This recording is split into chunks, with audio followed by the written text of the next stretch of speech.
है guys, this is माशराज। आप मुझे देख रहे हैं मेरे यूट्यूब चैनल के ऊपर और मैं आज बात कर रही हूँ प्यार के सदके की लास्ट एपिसोड के बारे में। कुछ ड्रामा सीरियल ऐसे होते हैं जो शुरू से ही बहुत अच्छे होते हैं, आखिर तक बहुत अच्छे रहते हैं और आपको जो भी आपके सवालात होते हैं वो आहिस्ता आहिस्ता बीच ड्रामे में कहीं सवालों के जवाब आपको मिल जाते हैं, वो चाहे कैरेक्टर्स के बारे में हो चाहे स्टोरी के बारे में हो।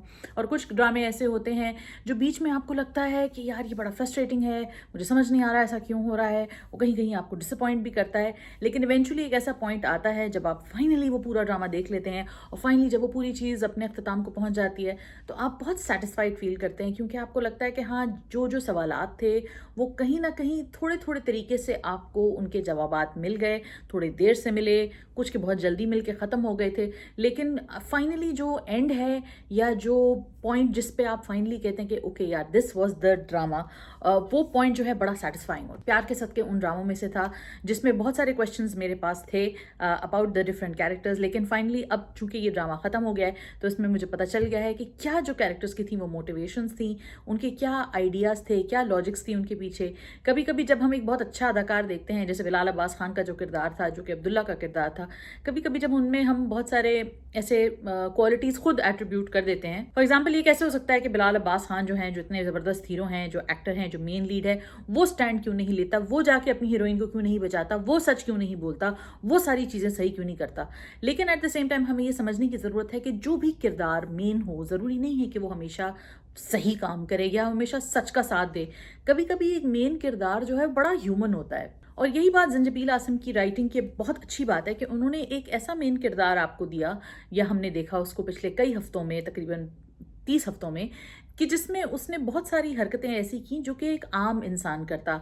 हम अपनी माओ के, अपने बाप के, अपनी बहनों के, अपने फ्रेंड्स के प्रेशर में आके कभी कभी बहुत स्टूपिड और बहुत उल्टी हरकतें करते हैं। तो समझने की बात यह है कि उस कैरेक्टर से रिलेट करने का मतलब यही है, या ऐसा कैरेक्टर लिखने का मकसद ही यही है कि आपको ये अंदाजा हो कि ये इंसान है और ये कोई माफौकुल फितरत कैरेक्टर नहीं है, ये कोई एवेंजर्स का किरदार नहीं है, जबकि वो भी बड़े फ्लॉड होते हैं।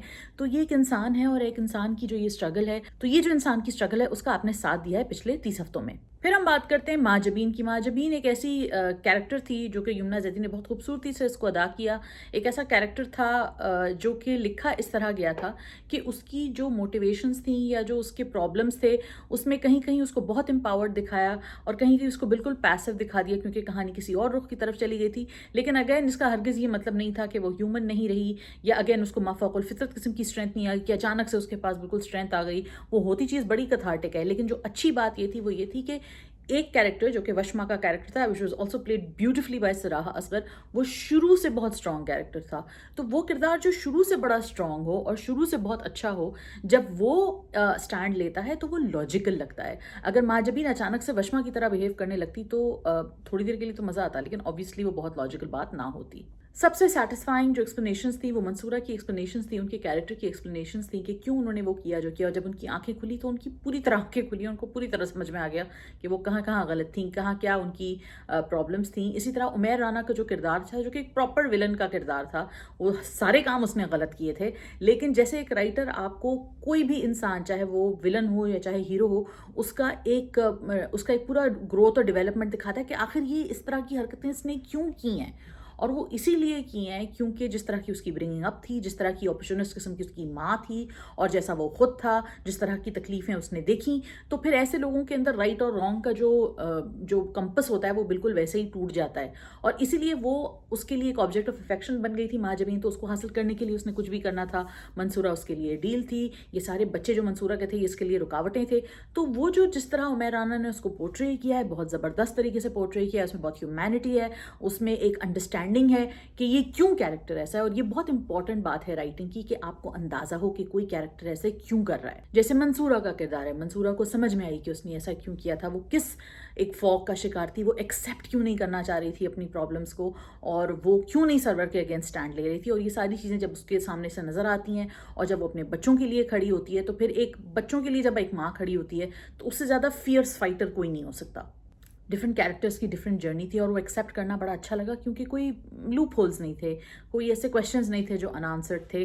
पूरी कास्ट बहुत बेहतरीन उन्होंने काम किया, चाहे वो मुंशी जी हों, चाहे वो मुंशी जी की बेगम हो, चाहे वो उनकी पुप्पो हो, कोई भी हो, सारा किरदार, सारा जो पूरा कास्ट था वो बड़ा ज़बरदस्त था। फारूक रिंद की डायरेक्शन बहुत अमेजिंग थी, इसके बारे में बहुत बात कर चुकी हूँ। लेकिन जो सबसे अच्छी बात मुझे ये लगी है वो ये लगी है कि डायनामिक कोई चेंज नहीं हुआ। अब्दुल्ला और माजबीन की जो पूरी मोहब्बत थी, जो पूरा उनका एक कोजीनेस था, वो अपनी जगह बरकरार रहा। और ये जो कोजीनेस है और ये जो उनकी पूरी एक रिलेशनशिप है, जितनी वो अच्छी रिलेशनशिप है, वो इस तरह है कि they are both sort of understanding each other, and that journey is so much, it's so beautiful to look forward to। वरना फिर ये कि जी आप भी बहुत अच्छे हैं और मैं भी बहुत अच्छी हूँ, तो जब नोक झोंक ही ना हो और जब ह्यूमननेस ही ना हो आपकी रिलेशनशिप में, तो बड़ा प्लास्टिक लगता है। So there is nothing plastic about the character, there is nothing plastic about the story. Really really really love the TV show. I think it's definitely one of the best TV shows I have seen in the past, and I think it's something that if you want to binge watch and if you want to see how far along we are in terms of content and what is the kind of great content we are producing, definitely binge watch प्यार के सदके। Thank you so much for watching this review. If you want more reviews, if you like more reviews, please like, comment, share and subscribe। इसके अलावा जो है वो बाकी interviews देखना ना भूलिएगा मेरे यूट्यूब चैनल के ऊपर, तो सब्सक्राइब कीजिए और बेल आइकन का बटन दबाइए and don't miss an update. Thank you so much for watching once again. खुदा हाफिज। सब्सक्राइब का बटन दबाएं और बेल आइकन को क्लिक करें ताकि कोई भी अपडेट मिस ना हो।